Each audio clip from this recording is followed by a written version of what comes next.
want to express my love to you, Vesta.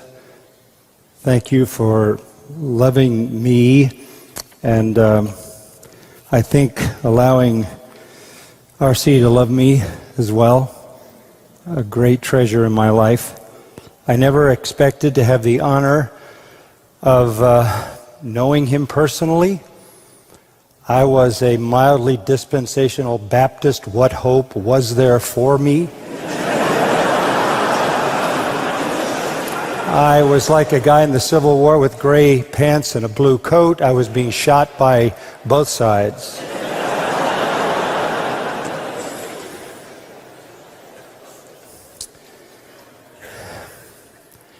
And then, almost out of nowhere, R.C. stepped into my life, and I just want to speak of that in three ways. First of all, as a friend. It just seemed to me out of nowhere that I was given an invitation to come and speak at a Ligonier conference. And I had some history with some people very close to R.C., namely John Gerstner. John had actually come to Grace Church and done a series. And in his wonderfully inimitable way, he said about me, since you're a dispensationalist, you're going to end up a heretic. He later told R.C. that didn't happen because I don't think logically.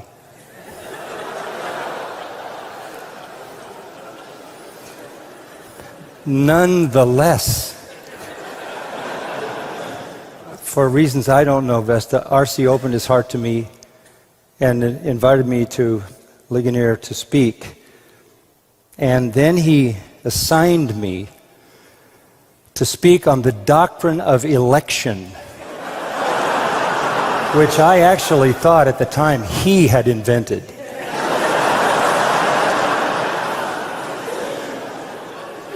And he was there with his Diet Coke on the front row and his feet crossed. And I knew this was a test. And it was the most public test a human being could ever have, to put his theology on display before the great theologian himself.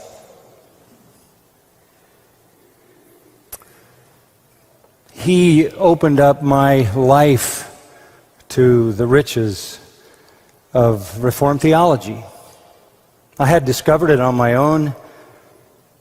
It's as if I saw the glory tucked away in a rock, and somehow through his ministry and the connections that he made with other people and writers, even going back in history, the full glory of the doctrines of grace exploded on my conscience. He even had the temerity to ask me to debate him on baptism. This was terrifying to me. I never studied for anything that hard in my entire life. If anything came out of that, it proved that if I get desperate enough, I can work hard. And especially when I know who my teacher is.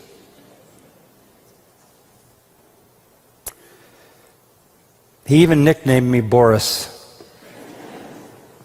That's another story. But he always endearingly said to me, Johnny Mac. And the last time we had a conversation here, he said to me, finally, why is it, Johnny Mac, that I always have to tell you what you believe?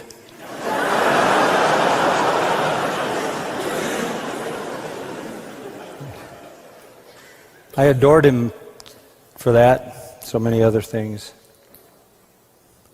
But I saw him not only as a friend, I saw him as a great defender.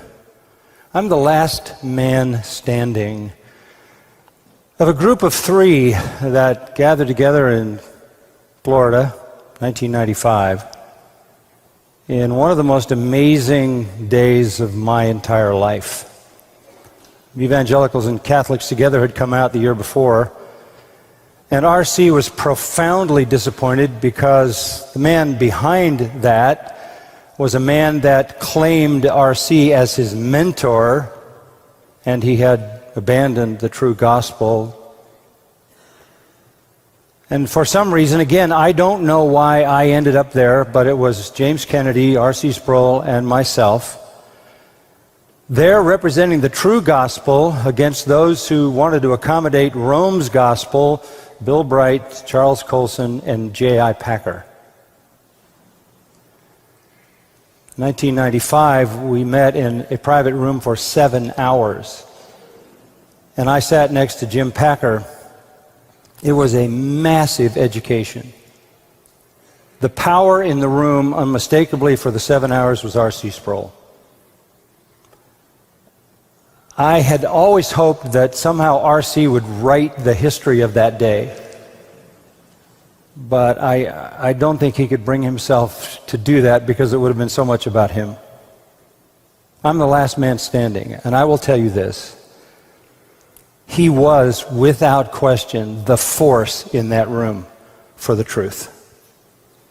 And as I indicated in something I wrote, he actually got on the table, up on the table, and pointed a finger at an adversary and said, "I don't think you get it. This is about whether you're saved or not."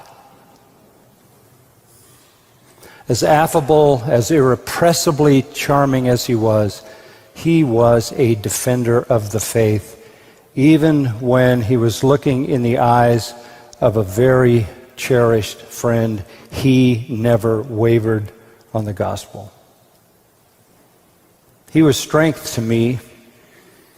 I always felt like whenever I got into a battle, whether it was way back in the inerrancy conference, there was R.C. When it was the gospel, there was R.C. When it was the charismatic movement, there was R.C. Always standing faithfully for the truth. It was a sad reality in my life that the Lord put us on two coasts, because I didn't have the time with him I really wanted. But whenever I did, it was an indescribable treasure. And then one other category. I think you have to understand this. This is the greatest time in the history of the church for the expansion of sound doctrine. You might say this is the greatest explosion of the truth in history. And the truth, of course, is captured in the doctrines of grace and Reformed theology. People look at the church today and what's going on, very often they say to me, this is a very sad time. There's so much bad preaching, there's so much unbiblical ecclesiology, there's so much poor spiritual leadership, there's so much disinterest in the doctrine of sanctification, there's no real sense of holiness and worship, and you know all these things.